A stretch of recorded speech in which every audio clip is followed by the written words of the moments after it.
नमस्कार, आप देख रहे हैं जन नेटवर्क और लाइव समाज तक। आज बात हम एक लड़की से करते हैं जिन्होंने साहित्य के क्षेत्र में अपनी कलम की ताकत दिखाई है और उनकी किताब प्रकाशन हुआ है। सबसे पहले आप अपना नाम बताइए। मेरा नाम स्मृति सुमन है और मैं राम वृक्ष बेनीपुरी महिला विद्यालय से स्नातक की पढ़ाई कर रही हूँ। मेरे पिता श्री संजीव कुमार एक किसान थे एवं मेरी माँ चंदा कुमारी एक शिक्षिका हैं और मैं क्लाइनेट आईटी प्राइवेट लिमिटेड में एज अ फ्रीलांस राइटर अभी काम कर रही हूँ और मुझे लिखने का शौक़ है। स्मृति आपकी किताब का नाम क्या है? स्मृति अभिव्यक्ति की पूर्ति। और इस किताब में मुख्यतः किन बातों को लेकर प्रमुखता से आपने लिखा है? इस किताब में मैंने सामाजिक मुद्दे, नारी सशक्तिकरण, पर्यावरण और अपने जीवन की कुछ स्मृतियों को साझा किया है। तो ये सब इतना लिखने का प्रेरणा आपको कहाँ से मिला? आइडिया कहाँ से आया? मुझे लगता है हम लोग आसपास बहुत कुछ देखते हैं पर हम लोग बोल नहीं पाते। बहुत टाइम हम बोलेंगे तो लोग उसका गलत मतलब बहस शुरू हो जाता है या फिर बहुत कुछ। तो ऐसा मेरे साथ भी हुआ। बहुत टाइम मैं कुछ बोलना चाहती थी अपने आसपास के लोगों को, समाज को, बट मैं बोल नहीं पाती थी। तब मैंने आर्टिकल लिखना शुरू किया। तो 2-3 आर्टिकल के बाद मैंने कविता के थ्रू अपनी बातों को रखना शुरू किया। तो आपकी इसमें जो किताब है उसमें की कुछ खास पंक्तियाँ या कुछ खास कविता की पंक्तियाँ जो आप हमें सुनाना चाहती हैं? किताब के बारे में थोड़ा विस्तार से बताइए, कुछ अच्छी पंक्ति जो इसमें से आपको सबसे ज़्यादा अच्छी लगती है। हाल ही में मैंने एक कविता लिखा है जिसका शीर्षक है असफलता। तो उसकी 2 पंक्तियाँ हैं जो मेरी सबसे पसंदीदा है।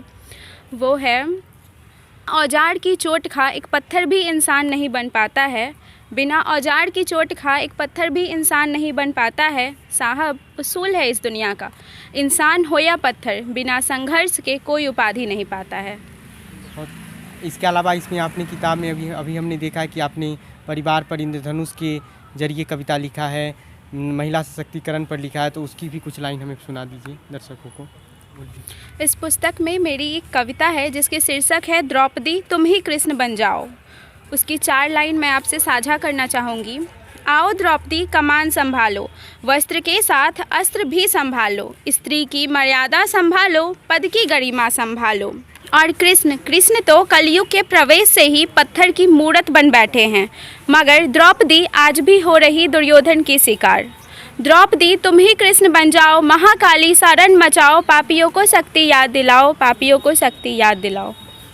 आपने जब लिखना शुरू किया तो आप आरबीपीएम कॉलेज में पढ़ती, वहाँ पर के शिक्षकों का कैसा रूप था? उन्होंने आपको कैसे सपोर्ट किया? जी, जब मेरा एडमिशन हुआ था इस कॉलेज में तभी मैंने लिखना शुरू किया था, उसी के कुछ दिनों बाद ही। और इसमें अगर कॉलेज की बात करूँ तो इसमें बहुत बड़ा योगदान मेरे हमारी लाइब्रेरी इंचार्ज हैं विजया मैम, उनका बहुत बड़ा योगदान है मेरे जीवन में।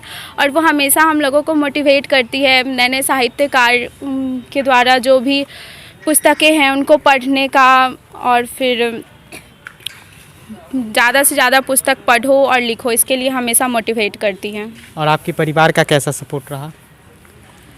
मेरे माता पिता, मेरे परिवार, इसमें सबसे अहम भूमिका मेरे परिवार का ही है। मेरे पिता और मेरी माता ही सबसे बड़ा मेरे लिए आदर्श है। मैं उन्हीं की तरह बनना चाहती हूँ। और कहाँ से खरीद सकते हैं इसके बारे में दर्शकों को बताइए। आप यह किताब अमेज़ॉन से खरीद सकते हैं और यह गूगल पर भी है और अलग अलग वेबसाइट्स मीशो और फ्लिपकार्ट पर भी अवेलेबल है। इसकी कीमत कितना है? इसकी कीमत 350 रुपये है। एक बार किताब को पूरी तरह से दिखा दीजिए। किताब का नाम है स्मृति अभिव्यक्ति की पूर्ति। स्मृति सुमन इसकी लेखिका है और किताब की शीर्षक है स्मृति अभिव्यक्ति। जी, थैंक यू।